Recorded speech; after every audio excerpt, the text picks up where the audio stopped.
Baik, Assalamualaikum warahmatullahi wabarakatuh. Pada kesempatan kali ini, saya akan menjelaskan salah satu algoritma penjadwalan, yaitu FCFS, yang mana first come, first serve pada sistem operasi. Pertama-tama, saya akan memperkenalkan diri dahulu. Perkenalkan, nama saya Muhammad Iqbal dengan NIM 231011085 dari kelas Ilmu Komputer Angkatan 2023, kelas B dari Institut Teknologi B.J. Habibie, Kota Parepare. Saya akan menjelaskan algoritma penjadwalan FCFS. Pertama-tama, kita akan masuk ke pengertian. FCFS atau First Come First Serve adalah algoritma penjadwalan di mana proses dijalankan berdasarkan urutan kedatangan. Artinya, proses yang tiba pertama akan diproses terlebih dahulu tanpa mempertimbangkan lama waktu eksekusi atau burst time atau prioritas. FCFS termasuk dalam kategori non-primitif. Setelah CPU mulai mengeksekusi suatu proses, ia akan terus menjalankannya hingga selesai tanpa diganggu oleh proses lain. Itu merupakan definisi dari non-primitif. Selanjutnya kita akan masuk ke analogi atau contoh. Saya akan memberikan sebuah contoh atau analogi terkait algoritma penjadwalan FCFS ini, di mana analogi itu mirip dari antrian. Kita dapat membayangkan ada antrian di sebuah bank, yaitu nasabah yang datang lebih dahulu akan dilayani lebih dahulu. Begitu pula data yang akan kita buat nanti. Sedangkan nasabah berikutnya akan menunggu sampai yang pertama selesai. Jadi, suatu data yang pertama datang akan dilayani pertama kali. Begitu pula setelah data pertama selesai, maka data kedua akan dilayani. Adapun analoginya, FCFS mirip dengan antrian kasir di supermarket, di mana pelanggan pertama yang datang adalah yang pertama dilayani. Ini merupakan analogi atau contoh dari FCFS. Selanjutnya kita akan masuk ke cara kerja algoritma. Yang pertama, proses-proses masuk ke dalam antrian yaitu queue, CPU dalam urutan kedatangan yaitu arrival time. Jadi kedatangan waktu kedatangan data. Yang kedua, CPU mengeksekusi proses yang berada di urutan paling depan sampai selesai, yaitu non-primitif, yaitu tidak bisa diinterupsi prosesnya. Yang ketiga yaitu setelah proses pertama selesai, CPU menjalankan ke proses berikutnya di antrian dan seterusnya hingga semua proses selesai. Jadi pengerjaan FCFS ini berurutan di mana sesuai jadwal kedatangannya. Adapun karakteristik dari FCFS yang pertama non-preemptive. Setelah proses mendapatkan CPU, ia tidak bisa diinterupsi oleh proses lain hingga selesai. Selanjutnya, yaitu sederhana dan mudah diimplementasikan. FCFS hanya perlu menyimpan proses dalam antrian dan mengeksekusinya berdasarkan urutan. Tidak memperhitungkan prioritas. Semua proses dilakukan sama tanpa ada pertimbangan waktu eksekusi atau tingkat prioritas. Yang keempat, kecenderungan terjadinya konvoy efek. Proses dengan waktu eksekusi yang lama dapat memperlambat proses-proses lainnya yang menunggu dalam antrian. Proses yang lebih kecil harus menunggu lama jika ada proses besar yang berada di depan. Jadi, proses FCFS ini harus sesuai dengan urutan kedatangannya. Jadi yang pertama datang walaupun itu filenya dalam jumlah yang besar atau lama, tapi dia pertama datang maka dia akan dilayani dulu, begitu juga selanjutnya jika datanya telah selesai. Lanjut ke data kedua. Adapun kelebihan dari FCFS yang pertama mudah diimplementasikan. FCFS sangat sederhana, tidak ada perhitungan prioritas atau preemption, hanya berdasarkan waktu kedatangan. Yang kedua, adil dalam urutan kedatangan. Proses yang tiba lebih dahulu selalu dilayani lebih dahulu, sehingga tidak ada proses yang bisa mendahului tanpa alasan. Serta kelebihan yang ketiga, efisien untuk sistem dengan proses waktu eksekusi serupa. Jika semua proses memiliki waktu eksekusi atau burst time yang mirip, FCFS bisa bekerja dengan baik karena tidak ada proses yang akan menunggu terlalu lama. Adapun kekurangan dari algoritma penjadwalan FCFS yang pertama, tidak efisien jika waktu eksekusi proses berbeda-beda. Jika ada proses dengan burst time yang sangat panjang, proses lain harus menunggu lama, bahkan jika mereka hanya membutuhkan sedikit waktu untuk diselesaikan. Ini disebut sebagai convoy effect tadi, yaitu karakteristik FCFS tadi. Yang kedua, tingkat rata-rata waktu tunggu atau average waiting time tinggi. Waktu tunggu proses sering kali tinggi, terutama jika proses besar berada di depan antrian, karena semua proses berikutnya harus menunggu proses besar selesai. Selanjutnya, kekurangan ketiga yaitu tidak mempertimbangkan prioritas. Proses kritis atau yang lebih penting tidak mendapat prioritas lebih tinggi. Semua diperlakukan setara berdasarkan urutan kedatangannya. Selanjutnya, kita akan masuk dalam pengerjaan soal. Baik, kita akan mengerjakan soal nomor satu. Saya akan mengerjakan soal nomor satu. Terdapat 4 proses yang masuk ke CPU dengan waktu tiba arrival time dan waktu eksekusi atau burst time sebagai berikut. P1 waktu tibanya 0, P2 waktu tibanya 1, P3 waktu tibanya 2, P4 waktu tibanya 4. Sebelum itu kita akan membuat gancar terlebih dahulu di mana gancar itu merupakan garis horizontal untuk mengetahui proses penjadwalan di mana kita akan mengerjakan P1 terlebih dahulu karena P1 tiba pada waktu 0 atau terlebih dahulu tiba.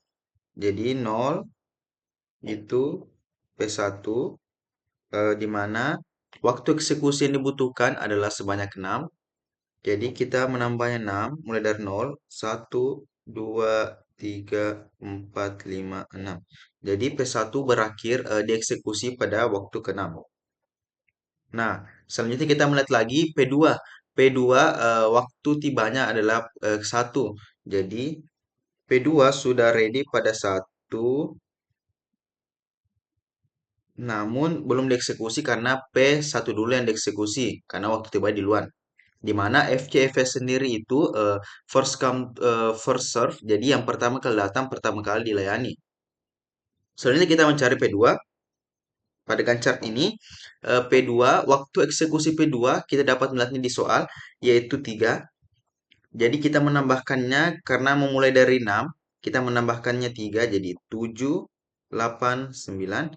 Jadi waktu selesai eksekusi P2 berada pada angka 9. Selanjutnya kita mengeksekusi P3. Dapat kita lihat P3 arrival time-nya itu kedua di mana di sini P3 juga sudah ready. Namun belum dieksekusi karena yang dieksekusi di luar itu yang di luar datang. Selanjutnya P3 waktu eksekusi atau berstem dari P3 adalah 8. Sedangkan P2 selesai dieksekusi pada waktu ke-9. Jadi kita menambahkan 8, 9, 10, 11, 12, 13, 14, 15, 16, 17. Jadi waktu selesai eksekusi dari P3 yaitu pada waktu ke-17. Selanjutnya kita akan mengeksekusi P4. Nah, P4 ini waktu kedatangannya keempat. Selanjutnya waktu eksekusi P4 atau berstem P4 kita mulai dari 17. P4 itu waktu eksekusinya adalah 4, jadi menambahkannya 4, 17, 18, 19, 20, 21, jadi menambah 4. Jadi P4 selesai pada waktu ke-21. Ini merupakan gancar dari proses-proses yang ada. Selanjutnya, pada algoritma FCFS ini kita ingin mencari completion time.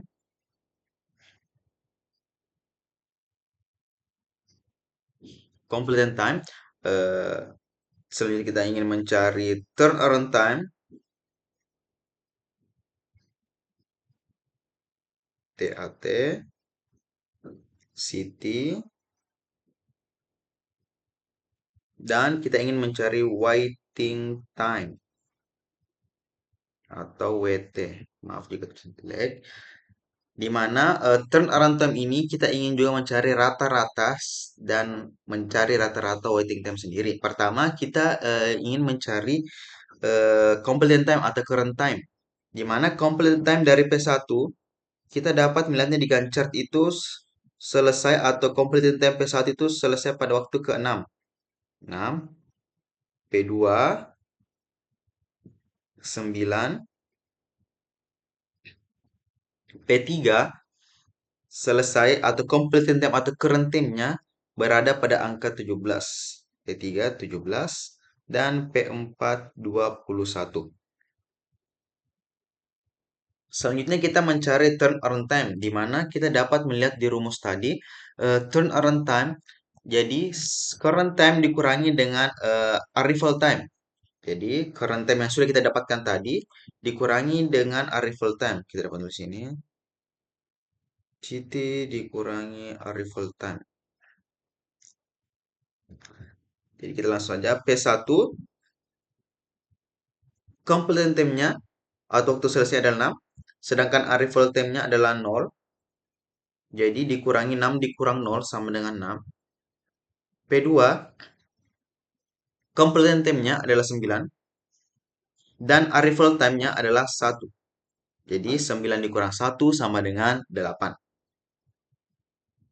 Selanjutnya kita masuk ke P3. P3 completion time-nya 17, sedangkan arrival time-nya adalah 2. 17 dikurang 2 sama dengan 15. P4 completion time-nya adalah 21. 21 dan arrival time-nya adalah 4. 24 dikurang 21 dikurang 4 sama dengan 17.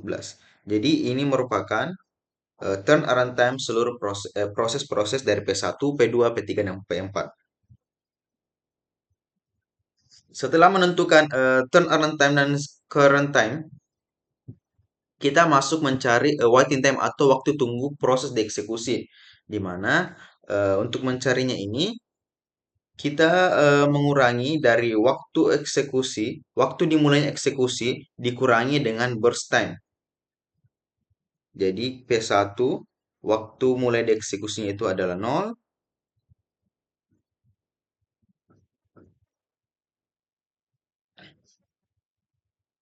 Dan waktu dieksekusinya adalah 0. Jadi P1 ini tidak menunggu untuk dieksekusi, jadi langsung dieksekusi karena mulai dari 0. Sama dengan 0. Sedangkan P2, waktu untuk dieksekusi P2 adalah menunggu waktu ke-6. Karena P1 selesai dieksekusi pada angka ke-6 atau jadwal ke-6. Jadi 6 dikurangi dengan arrival time-nya. Jadi atau waktu kedatangannya. Jadi dikurangi dengan 1 sama dengan 5. Sedangkan P3 waktu untuk menunggu dieksekusi P3 adalah waktu ke-9. Jadi 9 dikurangi dengan arrival time-nya 2 sama dengan 7. P4 waktu untuk menunggu dieksekusinya berada pada angka ke-17. Ada waktu 17 dikurangi dengan arrival time 4. Dikurangi dengan 4 sama dengan 3 sama dengan 13. Nah, kita sudah mendapatkan waiting time masing-masing dari tiap proses. Selanjutnya kita ingin mencari rata-rata eh, turnaround time dan waiting time-nya. Di mana rata-rata, untuk mencari rata-rata kita menambah seluruh hasil data dengan membagi dengan jumlah data yang ada. Sehingga 6 tambah 6 ditambah 8 tambah 15 tambah 17 mendapatkan 46 totalnya. Lalu dibagi dengan 4 jumlah data mendapatkan 46 dibagi dengan 4 sama dengan 11,5. Ini merupakan rata-rata turnaround time-nya. Selanjutnya kita mencari rata-rata waiting time-nya. Jadi waiting time ditambah 5 tambah 7 tambah 13 sama dengan 25 dibagi dengan jumlah data yang ada yaitu 4 mendapatkan 6,25. Ini merupakan rata-ratanya. Jadi kita telah menyelesaikan soal di atas. di mana jika kita kesimpulannya kita harus membuat apanya eh, gancar terlebih dahulu untuk menentukan completion time, turnaround time dan waiting time-nya, di mana FCFS sendiri ini merupakan first come first serve. Jadi proses yang pertama datang dieksekusi duluan sehingga diprioritaskan lanjut setelah dieksekusi pada P1 kita akan mengeksekusi data selanjutnya lagi. Gimana untuk mencari completion time sendiri kita dapat melihat di Gantt chart. Completion time atau waktu selesainya berada pada 6, P1, P2, P9, P3, 17, P4, 21. Sedangkan untuk mencari turnaround time-nya, current time atau waktu yang telah kita cari dikurangi dengan arrival time atau waktu kedatangannya. Untuk mencari waiting time, eh, waktu untuk dimulai eksekusi, waiting time dikurangi dengan arrival time-nya. Jadi, kita mendapatkan waiting time ini. Itu saja yang saya paparkan. Mudah-mudahan apa yang saya jelaskan atau paparkan mudah mudah dimengerti. Terima kasih. Saya mengucapkan kepada dosen pengampu mata kuliah sistem operasi. Selebih dan kurangnya mohon dimaafkan. Assalamualaikum warahmatullahi wabarakatuh.